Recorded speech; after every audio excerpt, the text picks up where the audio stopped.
गबरू नगर में सरोज अपनी 3 बहुएं अंजलि, मयूरा और प्रीति के साथ रहा करती थी।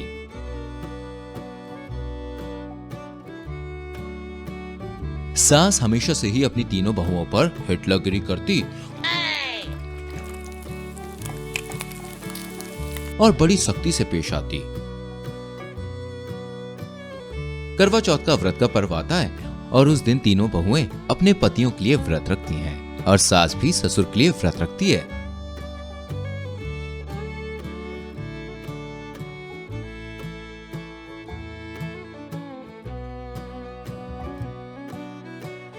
ओ 3 कलमुहियों, आज तुम तीनों का शादी के बाद का पहला करवा चौथ है। अगर इस व्रत की रस्मों में या विधि विधान में कोई आनाकानी की और मेरे बेटों की लंबी उम्र नहीं हुई तो मैं तुम तीनों का दी एंड कर दूंगी। समझ गई तुम तीनों? हाँ माँ जी, हमें पता है। हमें किसी टीचरनी की तरह डांट कर समझाने की जरूरत नहीं है। चल चल, ज्यादा कैची की तरह जुबान मत चला, वरना जुबान काट कर कूड़ेदान में फेंक दूंगी। चलो चलो, टाइम वेस्ट किए बिना तीनों लग जाओ काम पे। क्या काम पे? माँ जी, आपका दिमाग तो धरती पे है ना, या एलियंस की तरह ग्रह पे पहुँच गया है? अरे हमने सुबह से पानी नहीं पिया है, शाम तक भूखे प्यासे रहेंगे हम। और ऐसे कठोर बनकर आप हमसे काम करवा रही हैं। आपको तो एक्सपीरियंस ही होगा ना, कितना मुश्किल होता है ये व्रत।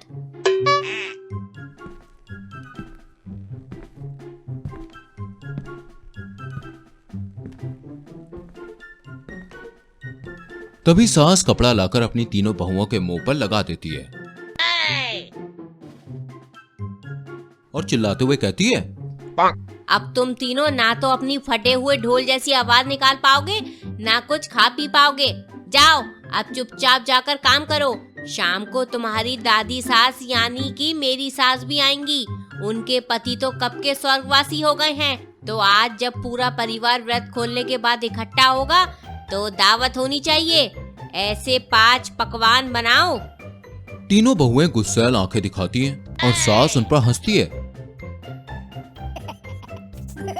बाद में तीनों बहुएं एक साथ मिलकर घर का सारा काम करती हैं और शाम के खाने के लिए तरह तरह के स्वादिष्ट और मजेदार व्यंजन भी बनाती हैं। और सास मजे से आराम करती है और अपने पसंदीदा टीवी शोज देखती है और दिन भर अपने कमरे में ही एसी ऑन किए बैठी रहती है।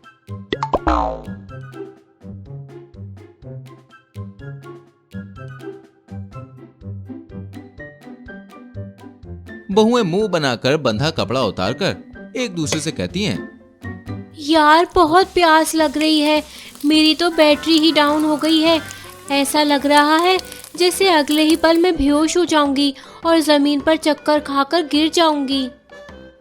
और एक हमारी सास है जिसका व्रत होकर भी वो किसी शहजादी की तरह आराम फरमा रही है अपने कमरे में, और वो भी एसी ऑन करके।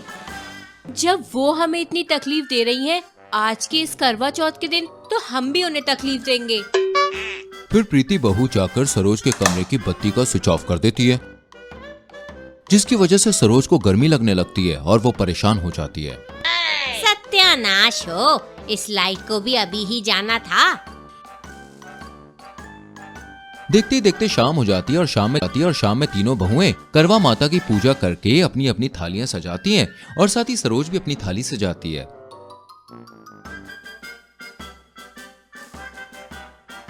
तीनों के पति और ससुर भी दफ्तर से लौट आते हैं। तीनों पति अपनी बीवियों को 16 श्रृंगार और खूबसूरत साड़ी में देखकर हैरान होकर उन पर फिदा हो जाते हैं।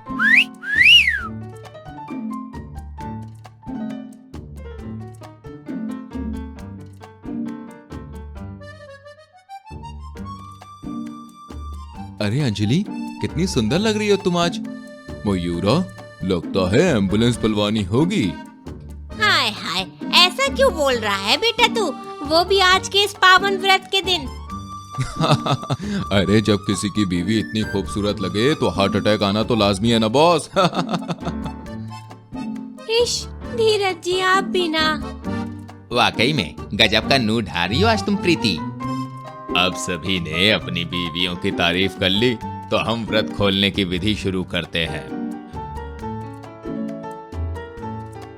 तभी सास की सास यानी बहुओं की दादी सास लीला आ जाती है। हेलो गाइस, और हाउस द जोश मेरी पोता बहुओं, व्रत कैसा चल रहा है? आ गई ये डाकन। कुछ देर के बाद चांद निकल आता है और पूरा परिवार छत पर जाता है और तीनों बहुएं चांद की पूजा करते हैं।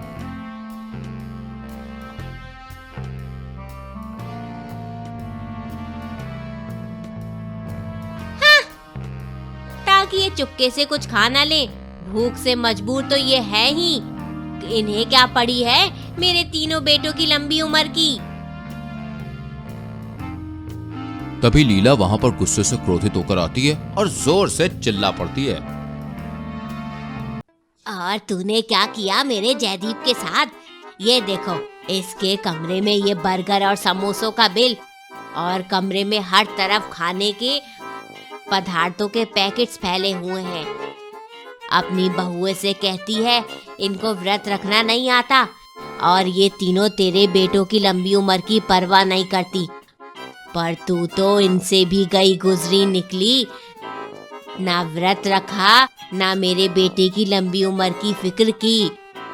छुपाकर खाना खाया बेशरम, कलमुही कलंकनी। सभी चौंक जाते हैं। तीनों बहुएं अपनी सास पे हंसती हैं। सास गर्दन झुकाए शर्मिंदगी से खड़ी होती है। तीनों बहुएं अपने पतियों के हाथ से पानी पीकर अपना करवा चौथ का व्रत पूरा करती हैं। फिर लीला सरोज को उसकी गलती की सजा के तौर पर 3 दिन तक भूखा प्यासा रखती है।